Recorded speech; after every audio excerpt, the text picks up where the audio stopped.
Hey, church family.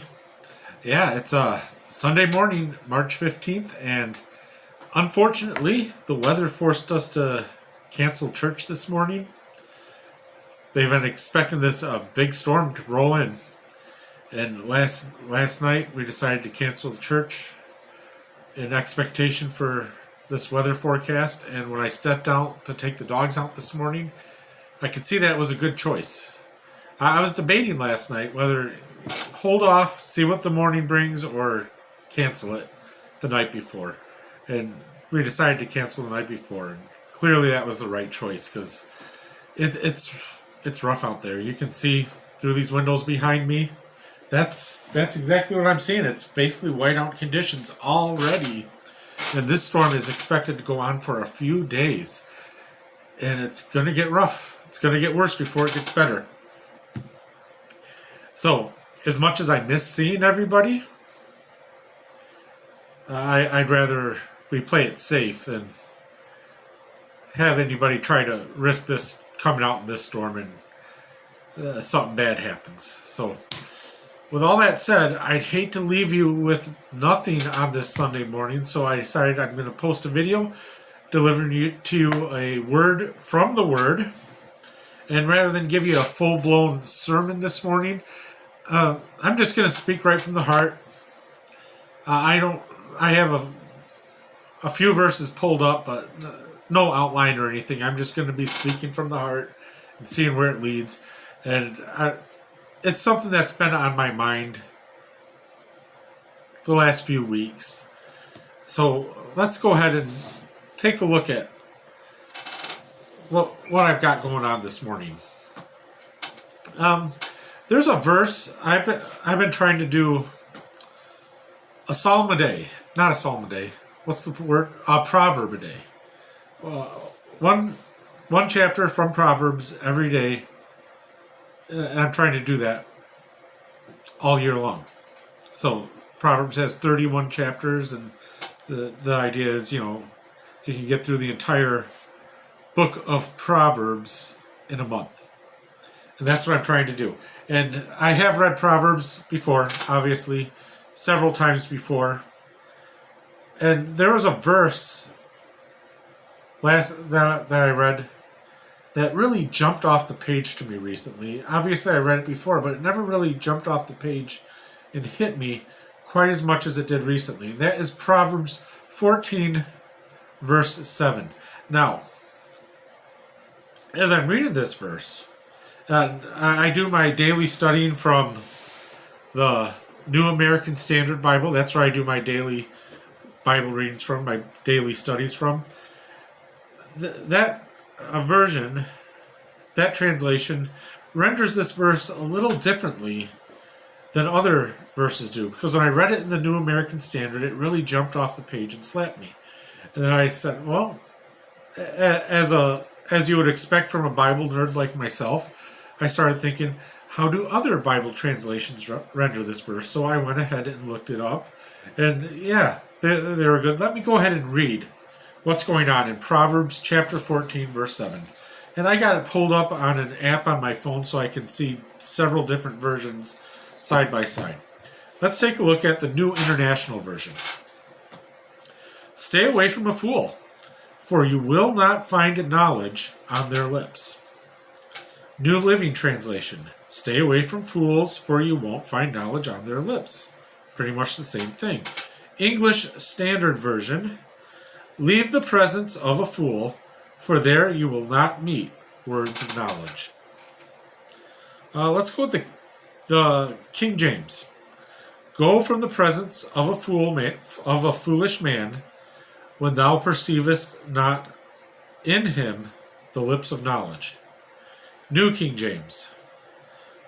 Go from the presence of a foolish man, when you do not perceive in him the lips of knowledge.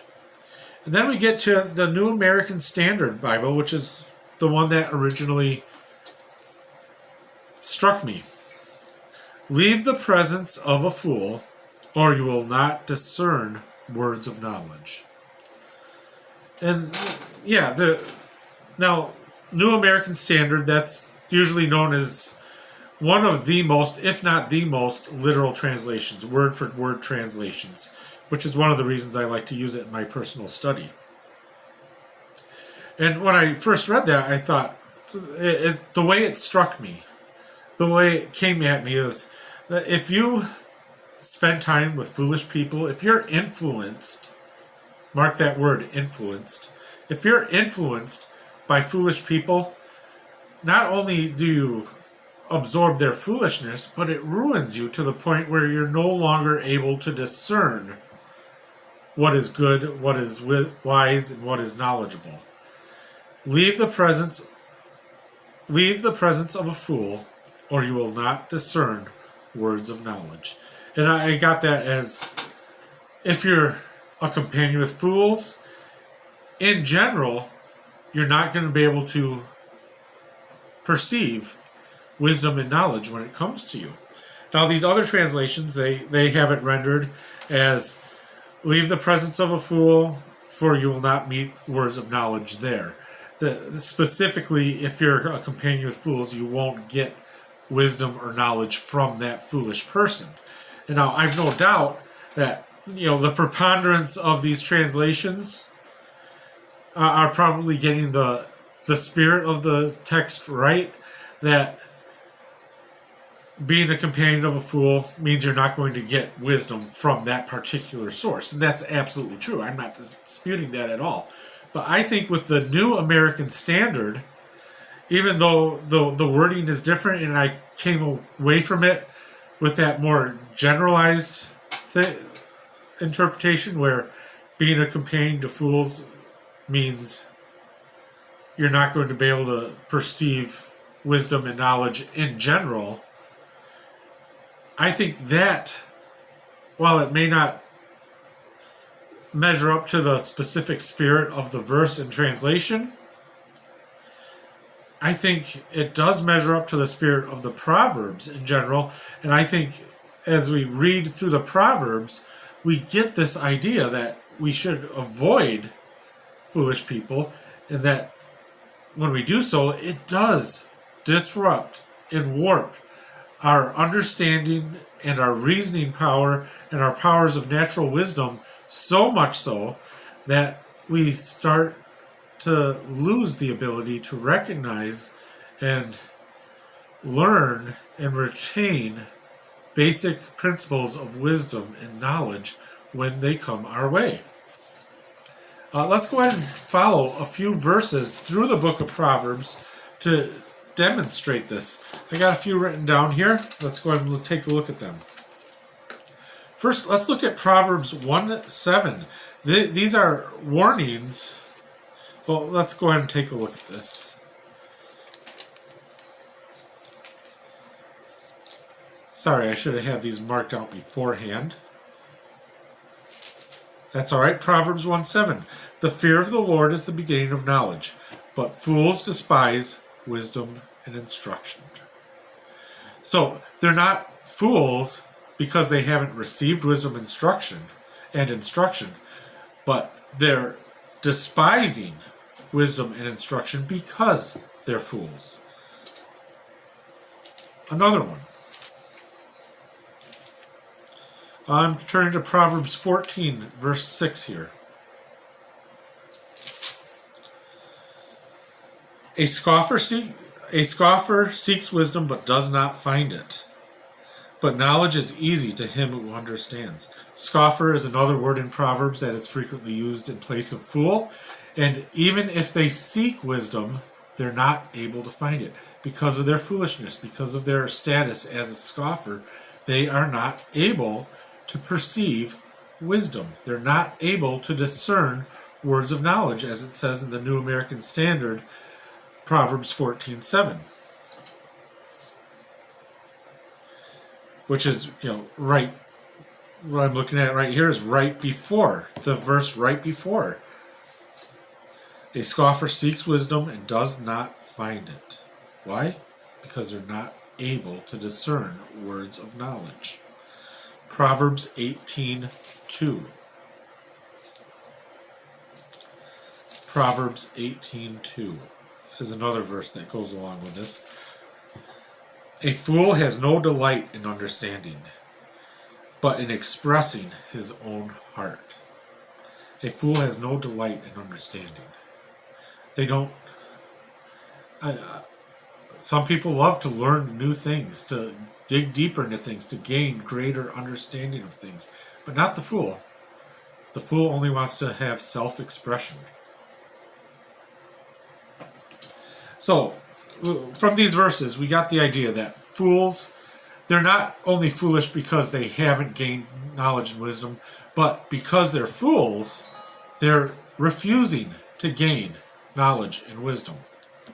Let's take a look at a couple other verses, and this is warnings to stay away from foolish people so that you don't learn their ways. Proverbs 13:20. He who walks with wise men will be wise, but the companion of fools will be destroyed. Walking with wise people, you learn to be wise. Walking with foolish people, you'll become foolish, and you will be destroyed. Proverbs 4:14.